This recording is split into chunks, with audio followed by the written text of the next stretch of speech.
What is your main aim in this visit? What are you really trying to accomplish while you're out here?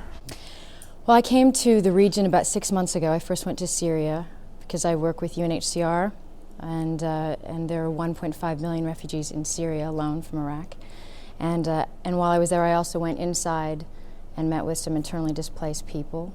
And this trip is to get a better picture of the internally displaced people and to discuss with the local government, with our government, with the NGOs, and with local people the situation and to try to understand what is happening, because there are over 2 million internally displaced people, and there doesn't seem to be a real coherent plan to help them, and there's lots of goodwill and lots of discussion, but there seem to be a lot of just a lot of talk at the moment, and a lot of pieces need to be put together, so trying to figure out what they are. And what kind of a sense have you been able to get so far in terms of how severe the crisis is and what actually does need to be done to help out? Well, in my research before I came here, I looked at the numbers, and there are over 4 million people displaced, and of the 2 million internally displaced, it's estimated that 58% are under 12 years old. So it's a very high number of people, and in a very, very vulnerable situation, and a lot of young kids. So far, the different U.S. officials I've met with and different local people I've met with all have shared concerns, very, very strongly. They have spoken out about the humanitarian crisis, but there seems to be a block in. I'm not good at policy and fixing all of this and saying what's wrong, but I do know that for example, UNHCR needs to be more active inside Iraq. In order for that to happen, they feel strongly about having some better protection, better security. In talking with the U.S. officials, they're willing to give that security to the extent that they can give it. And so, I don't have the answers, but I know that this is one thing that needs to be addressed and solved, and because there does need to be a real presence here to help count the people and register the people. Also, even just the government here needs to empower, the Prime Minister here needs to empower the government that deals with migration and displacement to be able to address the concerns for these people, and that hasn't happened in a significant way yet. Do you think that the global community has a responsibility to address that?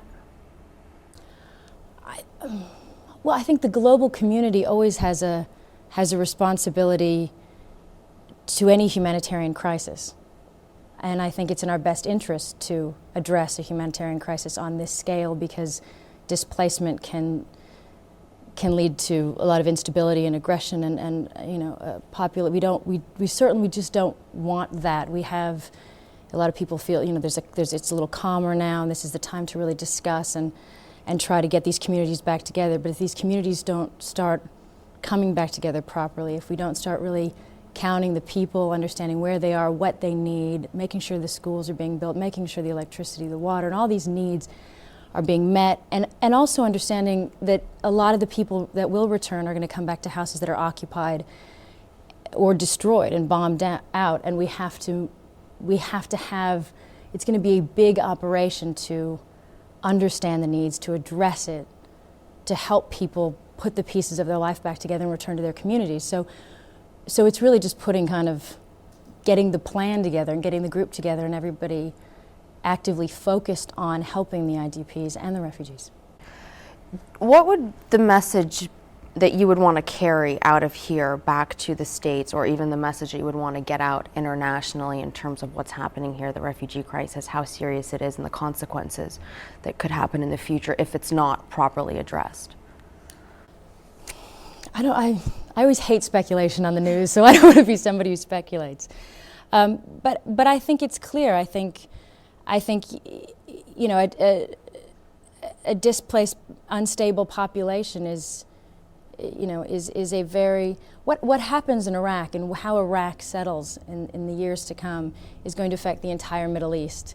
And a big part of of what is going to affect how it settles is how these people are returned and settled into their homes, into their community, and brought back together, and whether they can live together, and what their communities look like. So it does have broad implications. On a personal level, why is this so important to you? You're willing to come here and risk your life. What about you? Why are you here? It was an easy choice to make. I felt I had to come here because it is very difficult to get answers about, especially the internally displaced people. It's, as I said, even UNHCR, who I traditionally work with, they're not able to be inside at the moment. And so I was very frustrated in just getting a bunch of ideas and papers, but not knowing what's really going on. And so today I'm able to talk to all different people from our government and their government and really get some answers as to what is holding up the processes to really, really assist these people properly. Do you think that you in your position can try to push this process forward, put pressure perhaps on the U.S. government to let more refugees into the U.S. to address the situation within Iraq and, of course, the situations in Syria and Jordan? I spoke to the State Department today about meeting our goal of, the U.S.'s goal of 12,000 people, and they still intend to reach that goal. And they have, and there are many different people who can be cynical or say, well, how are they going to do it? And I will ask them, how are you going to do it? And is there some way we can help to, is there something we all need to understand more? Is there ways we can help to process different people in different countries better? Is there different, because we do need to get those people, and we do need to, in 8 months, to get as close to 12,000 as possible. We should, and I have to believe that there are people working towards that goal. Why is Iraq important? Well, as I said, if it is not stable, it can affect the entire Middle East, and that will affect our entire world. If you don't simply want to look at it as, of course it's important because there are human beings living here, and I don't see borders, and I see lives, and I see children, and this is an environment where there's a war, but there's also a humanitarian crisis, and they have to be addressed simultaneously. We can't wait for one to end to then finally take the time to address the other. It has to start right now.